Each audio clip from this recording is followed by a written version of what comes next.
welcome to the Dreamland Maid Café workshop. I'm Maid Marina, and today our panel is on Sewing 101, how to take your store-bought maid uniform to the next level. So we're just going to do some super basic stuff today. Like I said, we're going to learn how to shorten a dress and add a cute colored trim. We're going to learn how to put an accent on accessories such as a headdress or maybe even a sleeve band. And then if we have time, we're going to make a whole bow. This is my favorite style of bow, and I'm going to link a free pattern so that you guys can make this at home too. So I get my uniforms super cheap. They're like kind of simple, not much to write home about from AliExpress. This is like less than 20 bucks. And we are going to turn this into something that looks like this. So first order of business is shortening the skirt. A lot of times I find that, and I'll open this,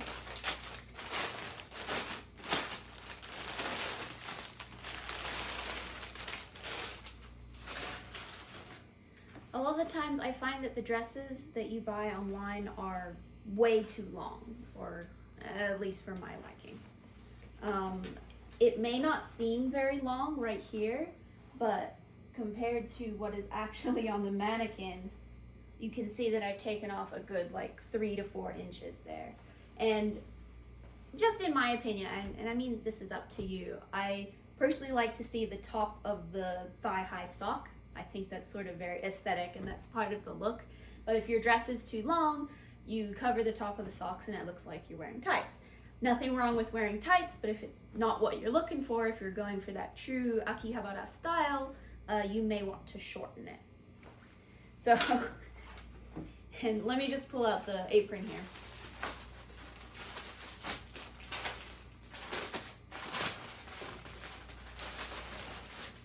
I don't know if you've ever heard of this term, but if you have heard of the term zettai ryoiki, I may have butchered that, look it up. It's like this old archaic thing from Evangelion, and it refers to the space, like the band of skin that happens between the top of the sock and the top of the dress. I forget what it translates to, but it's just a very funny way to refer to that. And so where I was going with that is that there's a magical number, 1.5 inches, between the bottom of the apron and the bottom of your skirt here. So this might be a little bit short just because it doesn't quite fit on the mannequin. Mannequin's a bit big. But I'm going to show you how you can measure that out and then how you can shorten your dress to make sure that you have the perfect ratio of dress to apron. So what I'm going to do first is open up the apron and lay it out over the dress on a flat table as best you can.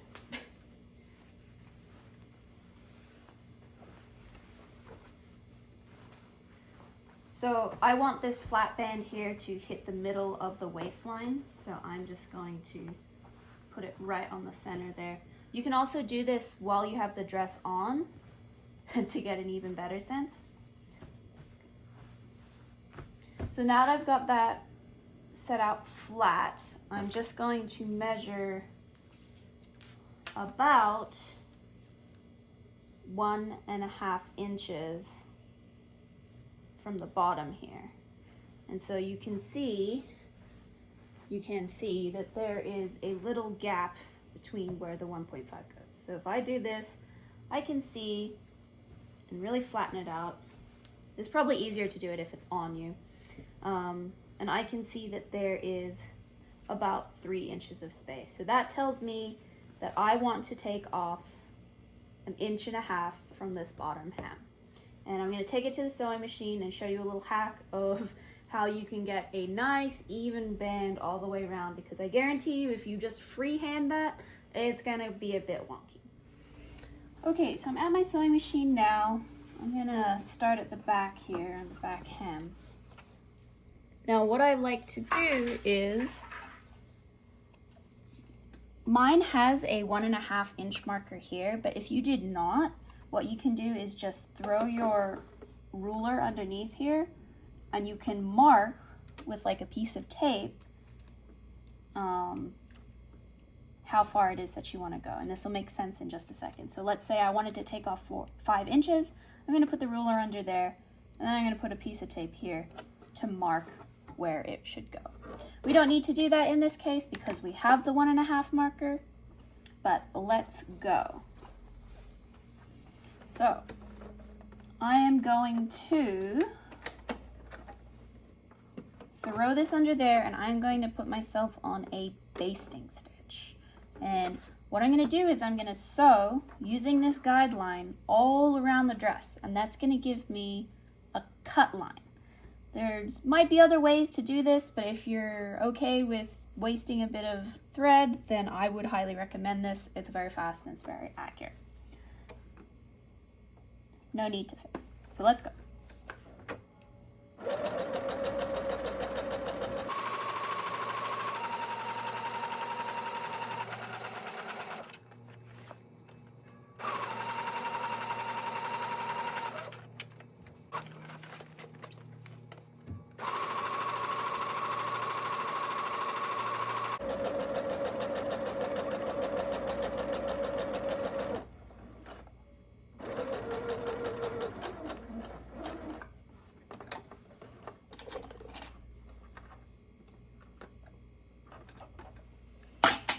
Okay, so now we have a basted stitch line that is about 1.5 inches from the bottom, which is what we measured. So now I take my fabric scissors. You don't need fabric scissors, but I just happen to have them. And you're gonna cut in here. And you're just gonna cut as close along that stitch line as you can without cutting the thread itself. I have to be careful because this is a low quality fabric, so it does tend to fray, so I'm going to cut maybe 1 millimeter out from that.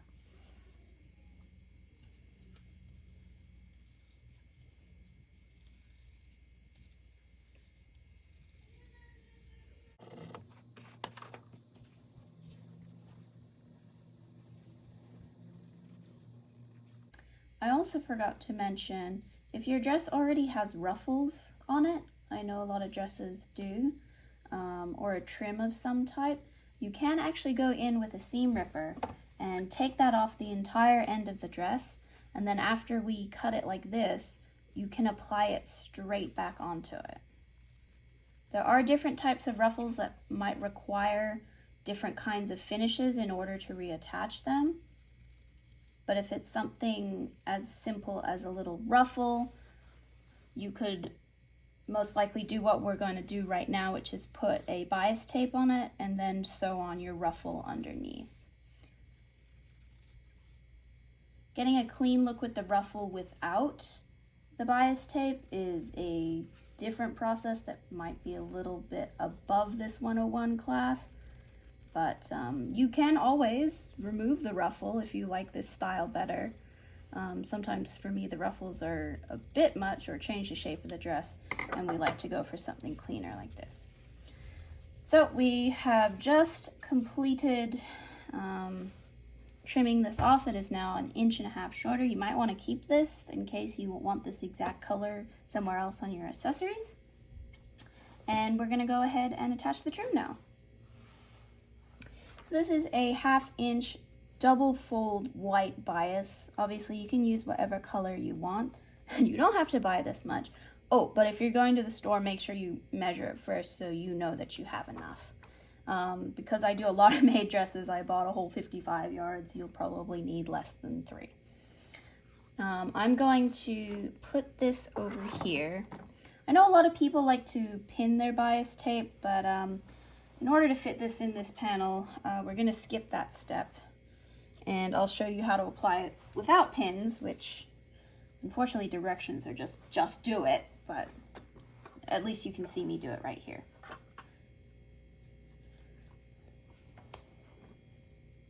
So I'm going to trim this. Oh, it's already trimmed. I'm going to throw this on here.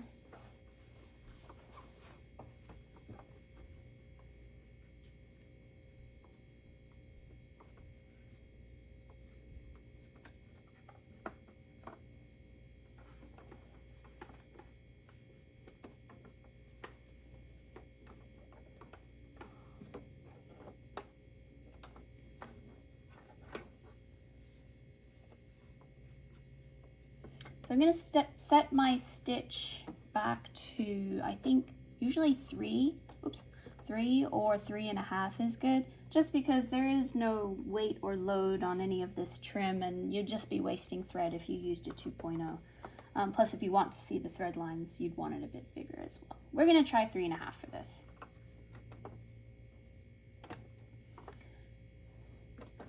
So you do want to do this as close to the edge as possible, but not so close that you run off the tracks. So do your best. If you're a millimeter or so in, it's no big deal.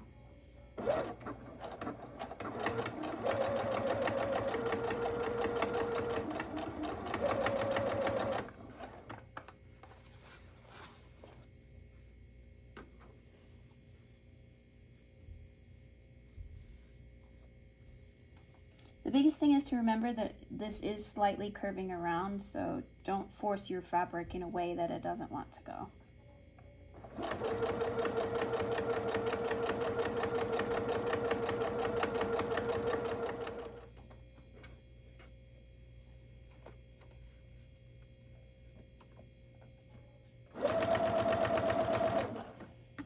Okay, and to end this, what I do is I cut this way.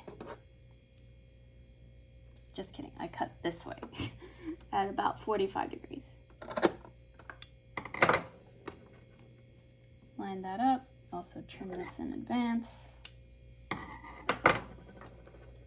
Okay, and all I'm going to do is line that up best I can. I'm going to sew right through it. Slowly.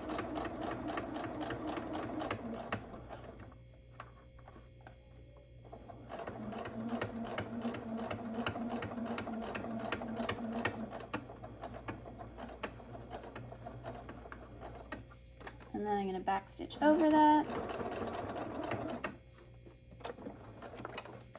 Oops. And then for good measure, I'm also going to add a small stitch on the top here where it overlaps. I'm going to do this in a smaller stitch. And I'm also going to fix it at the beginning and end.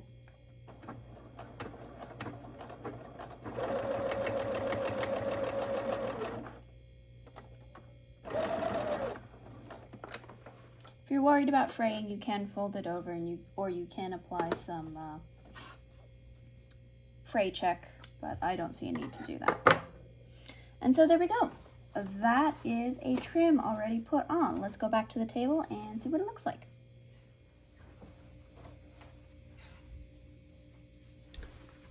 And here we go. Doesn't that already look so much better with the white trim? I think it does. It looks very clean and it matches the white accents on this. So that is how you shorten and add a trim to a skirt. It's really simple and you can do that on any dress you like. The next thing that we're gonna do is apply some trim to a headband. You can see here that I have one done already, and it really does add a cute little flair to an otherwise white headband. So for this one, I think this is 1/4 inch. Let me check. Yeah, this is just 1/4 inch double fold bias tape. I just have a remnant here, but you might have to buy a whole packet, but that's okay. And all we're gonna do is pick a distance that we want from the top. Mine's about usually a 1/4 inch. And then we're just gonna run a single stitch all the way through. So you might wanna switch thread colors if you like, but I'm pretty lazy and no one's gonna see it, so I'm not gonna do that this time. Make sure you're working on the correct side. Sometimes there's no such thing, but in this case, I'll be working on this side. If you're a beginner, you might want to iron this out a little bit, just so that it's sort of less chaotic to work with. I'm also going to remove the headband. Oops.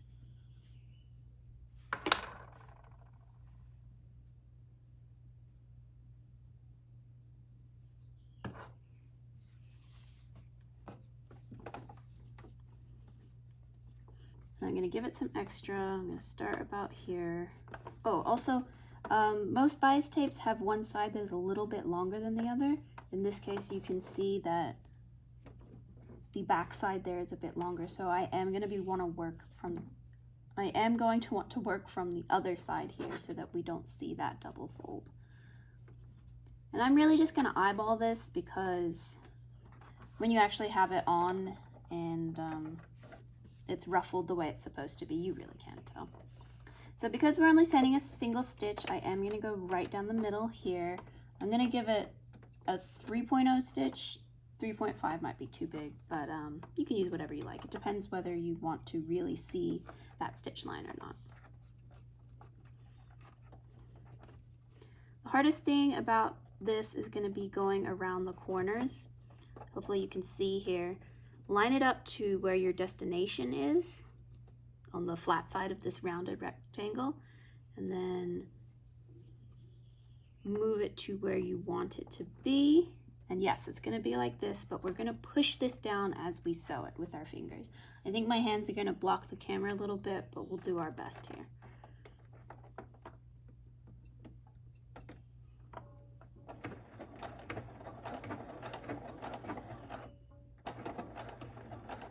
And the key is to go slow. Your trim is going to want to wiggle around like crazy, so use firm fingers and slow stitches.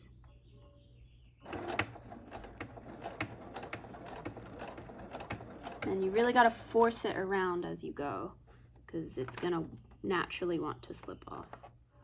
And there you go. Okay, hard part is done. Just remember that you do want to flatten out the ruffles as you go because if you sew right over it, it's not going to look quite right.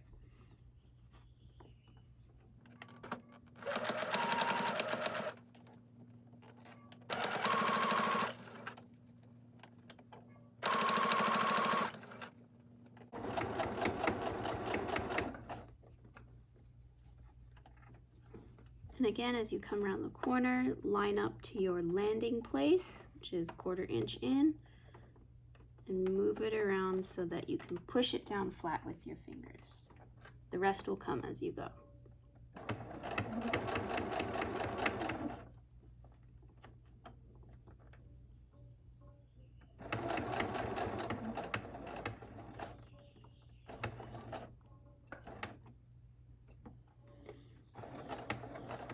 And then a back stitch. So the thing to remember is that you're not a robot. It's not going to be absolutely perfect. You're not a machine mass producing this. So if there's some things that are a little bit off, or maybe your stitch isn't quite in the middle, that's okay. No one's going to be looking that closely. What you're going for is this nice contrasting piece of trim on the headband. So I'm going to come in and just trim these off really. You can come in with some fray check if you like, but I don't see the need in this case.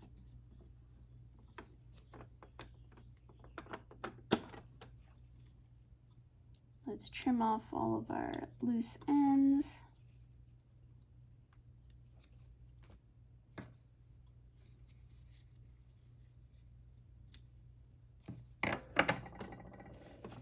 Ta-da! And then let's throw it back on the headband. If the headband doesn't come off of your headpiece, you can just sort of like sew it on as you go. It just might be a little bit harder if it's like a highly ruffled thing. You know what I mean? Like when you pull it away from it, it just might be difficult. But in this case, we are good to go. Isn't that so much cuter? So I wanted to talk really briefly about something that is very distinctive on the Dreamland uniform, which is our vinyl decals. There's not much more that I can say other than I personally do mine on a Cricut machine.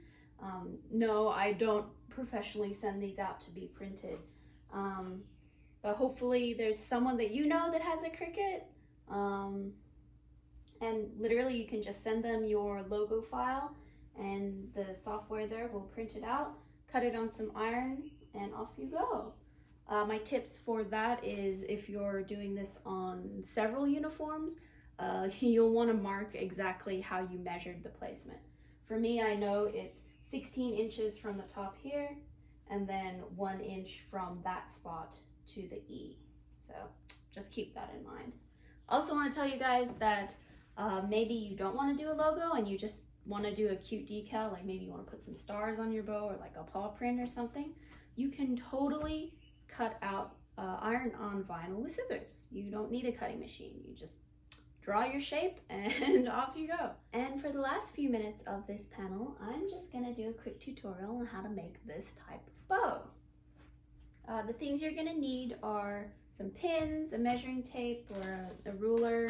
I'm just using scraps here. You would definitely need, I don't know, maybe a 1/4 yard, something like that, or a fat quarter. You can buy those at all the quilting shops. The most important thing you will need though is a pin back, and here, let me show you.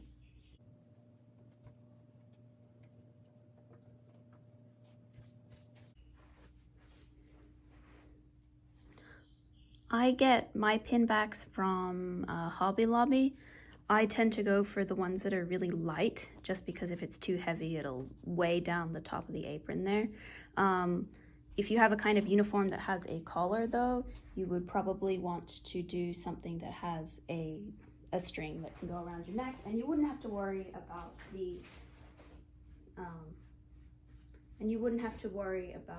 getting a pin back like this. Okay, so first things first, you're gonna wanna get your pattern pieces. You're gonna wanna cut 2 of this and 2 of this, but notice how it's mirrored, meaning you wanna trace it out like this, flip it over, and then trace it again. When you do that, you should end up with this rhombus kind of shape. See how it's flipped like that. You can also mark the center like I've done if you just wanna keep track of that. This will be like inside the bow so you won't see it. You'll also need to cut out a smaller square of interfacing. I'm using a middle weight iron-on, and you'll want to cut it to this inner square, which I have corrected is 7.5 inches this way and 4.5. So you can just run in to your interfacing with any kind of ruler and just rule out this. If you're not comfortable with that, you can also cut off your seam allowance and trace and cut out that shape. Reason being, you want to keep your interfacing inside the seam line. Next, we're going to basically sew with the 3/8 seam allowance all the way around, leaving a gap to turn inside out, and same thing on the rhombus here, all the way around, leaving a 2 to 3 inch gap to turn it inside out. We're then going to iron everything, attach our interfacing, turn this inside out, then turn that inside out. Thing to always remember is that you'll want the correct sides of the fabric touching and facing each other, meaning a lot of the times you'll want to reverse the way in which they are laying. Line it up again and use as many pins as you are comfortable sewing with. I'm only going to add a few because I'm confident that this won't slip too much.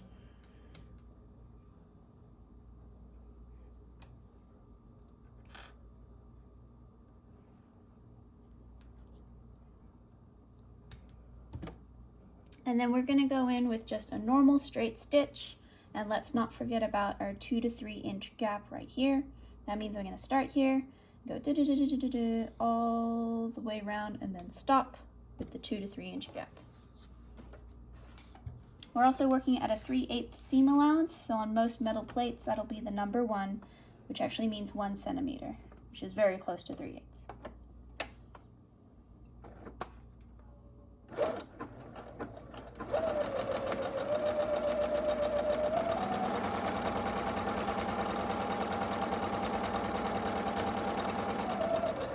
When you hit a corner, you can just eyeball it since it doesn't have to be perfect.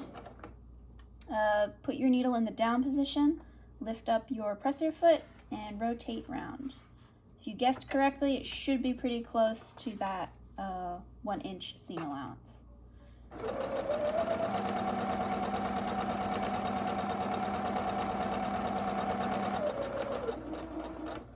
And again here, we're going to eyeball it, down position, lift up the presser foot, and rotate.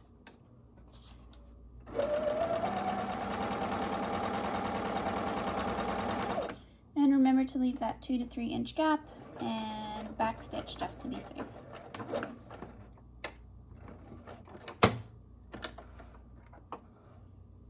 Trim and trim. And now we're going to move on to the square piece. Don't forget, good sides facing each other. You'll probably have to reverse the way that they're sitting. For this one, I'm just going to put in 4 pins, and we have to do the same where we leave the 2 to 3 inch gap in order to turn it inside out.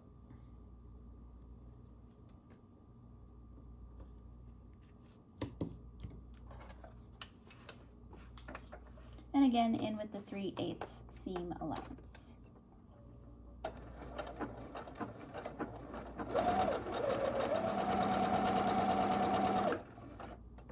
And don't forget to back stitch and leave your gap.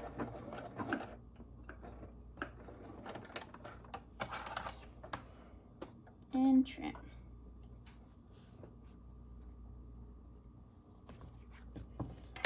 Next, we're going to turn only the long piece inside out. We still need to attach the interfacing on this one, but we'll just turn this one inside out for now. Before we turn it inside out, we're going to trim off these corners. And this is just my method for doing it. You don't have to do it this way, but I find that it's easy to come in, cut close around the corner, make a U-turn, and then come back out. And you can get as close as you can comfortably without cutting the actual thread here. It's really bad if you cut the thread, so, you know, be careful. Same thing here with the less sharp turn. You're gonna come in, you're gonna follow that stitch around, and then come out. This will make it a lot easier to get our sharp corners when we turn it the right way around.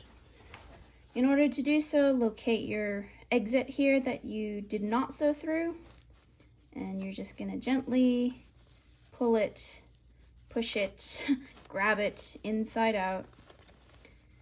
Be patient with it. Turn out as much as you can. We'll do the corners in just a sec, so don't worry about those. You'll want to do this like little round motion to use the friction against itself to kind of make it pop out. In order to get those sharper corners, we're just going to repeat this in a smaller, stronger way. You can see how I'm just kind of going in circles here, and it will eventually push itself out into a nice corner like that. Same thing here. Kind of rub it together in circles, and there it goes. Pops out a nice little corner. The closer you get it to the stitch, the better, but again, do not cut that stitch, otherwise you'll end up with a nice little hole there, and the threads will come out, and it'll start to unravel, and it won't look so great. Same thing here. We're just rubbing in tight circular motions. And lastly here on this corner. Okay, and there you go. So we're going to turn on the iron, we're going to do the interfacing here, and then we're going to iron this out while we're there, and then we're really close to finishing this up. So I went ahead and ironed on our interfacing. I didn't do a great job, but that's fine. What we're going to do is clip the ends like we did earlier.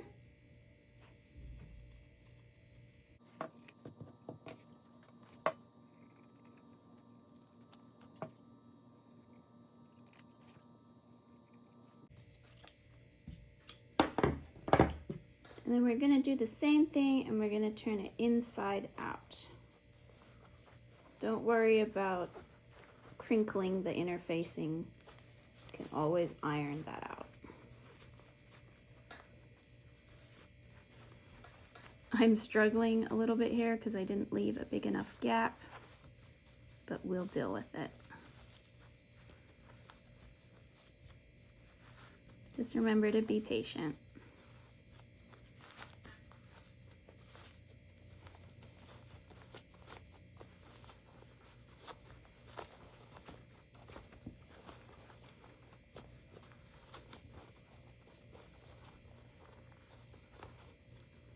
We'll use the same technique here to push out our corners.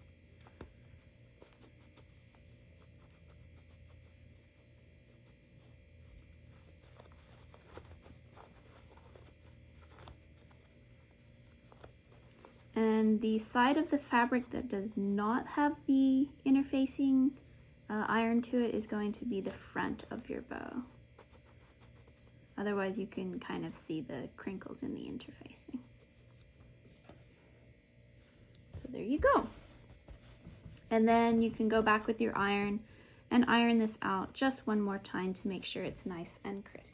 Now we can start assembling our bow. We're gonna get some single fold bias tape here in a shade that hopefully matches. You won't need too much, but I like to be generous, and I'm gonna cut, what is that, 1, 2, about 3 or 4 inches.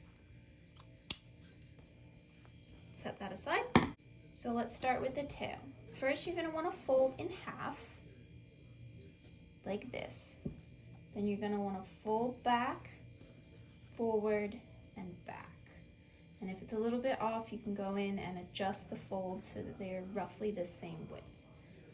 Pin that together with your hands, flip it over, and attempt to do the same thing on the other side.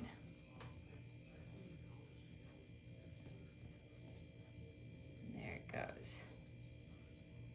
So now you can see when you flip it over, you should have 1, 2, 3, 4 ridges, same on the other side.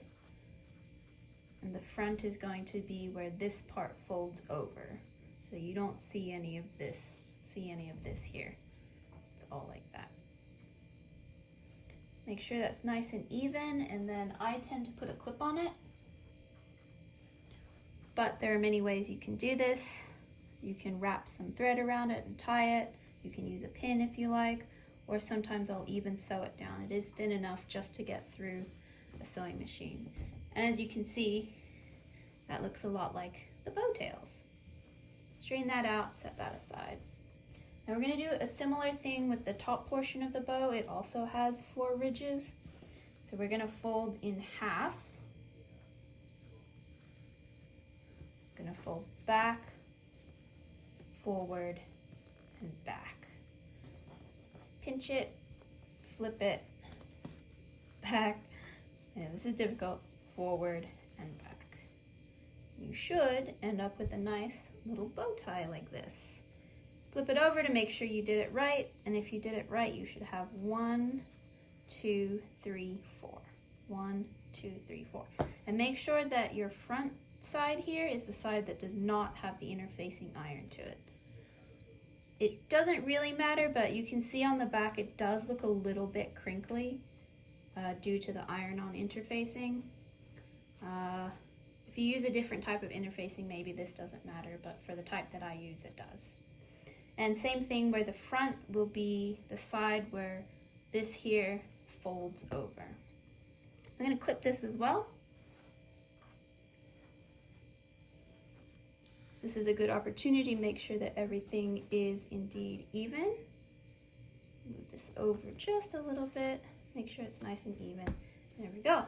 And look, it's coming together. When you put these together like this, you have a nice, cute bow. And lastly, we're going to take that piece of interfacing that we took. Now this is a bit difficult because you have to balance a lot of things in your fingers at once. If it comes undone, don't worry, just fold it again. Remember to be patient. So I'm going to take the tail, take that clip off. I'm going to take the top. I put it through my other fingers here. I'm going to take the clip off and line it up like that. Be careful, it can slip out. Now what I'm gonna do, let's see, if I can, I'm gonna get the clip all the way around that. If it keeps slipping out, you might want to grab a piece of thread and wind it around and tie it. This is also an important place to make sure that you are in the center of each of those pieces of fabric. I'm gonna flip this over. I'm gonna take the interfacing, I'm gonna kind of anchor it down there. Ooh, that's looking good. I'm going to take the clip off and I'm going to wind it fairly tightly, not too tight because we do need to put another step in there, of which we're going to fit a clip in the back. And we're gonna come round to the back like this. So from the front, it should look something like this, which is a nice tight bow with a tight center. Now what I usually do is I will pin that in place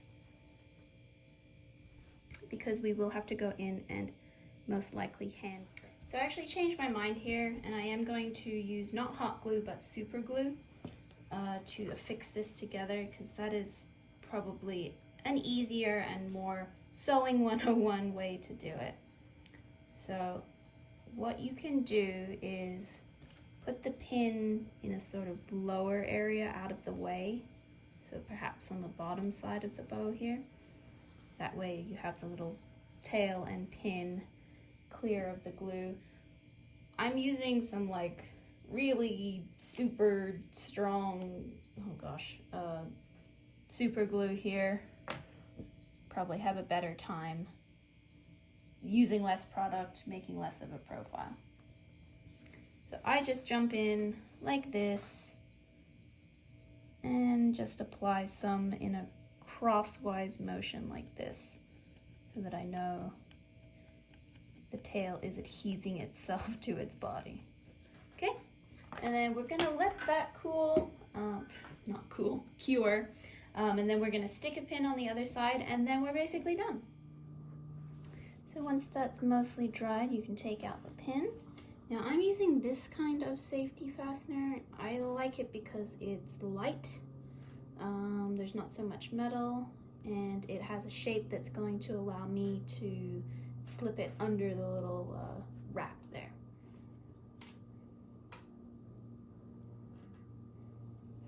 So what I'm gonna do, I'm gonna come in here to the bow portion, and I'm just gonna sort of force it through. And it's gonna come up here, and it's going to be a perfectly good clasp, just like that. And so that will fit nicely onto your maid dress. Please excuse the costume change and the lighting change, no worries. But here we have our bows. They're all done. I happen to make a dark pink one too. I just wanted to see which one worked best for our uniform. I feel like the pink is very classic, but at the same time, the dark pink really contrasts and matches our logo down here. So let me know what you guys think, whether you like the classic pastel pink or whether you like the more hot pink magenta fuchsia bow. I think this one has my vote. How about you? The last thing I wanted to talk about was charms. I have this bow that has this cute little red gem right here.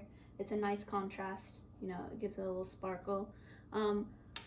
If you don't know it already, you guys should totally check out a site called aliexpress.com. It's basically Amazon, but in China, and they have so many craft supplies. You'd be blown away. So what I search for typically is like red or pink plastic heart charm, and you'll just get so many options. They have so many different shapes, hearts, stars, moons, crowns, paw prints. They have pearl ones, they have plastic gem ones like this, they have shiny ones, they have resin ones. And once you get that, all you need to do is a little bit of hot glue or a little bit of super glue. You pop it right on. Right now mine are in the mail. I opted for like a cute pink gem looking thing that has a silver shiny border around it. I wish I could show you, but it's currently in the mail. But there you go. That is how you do it. I'm gonna pin this on here.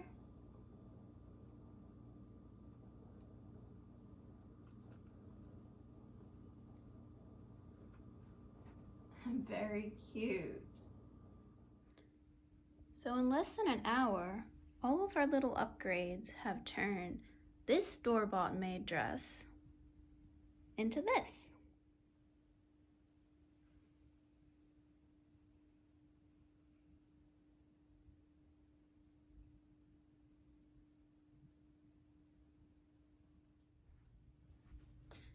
So I hope you guys enjoyed our panel on Sewing 101, how to take your uniform to the next level, we are Dreamland Maid Café, and you can follow us on Instagram at Dreamland Maid Café. I'm Head Maid Marina, and I hope to see you next time. Thank you.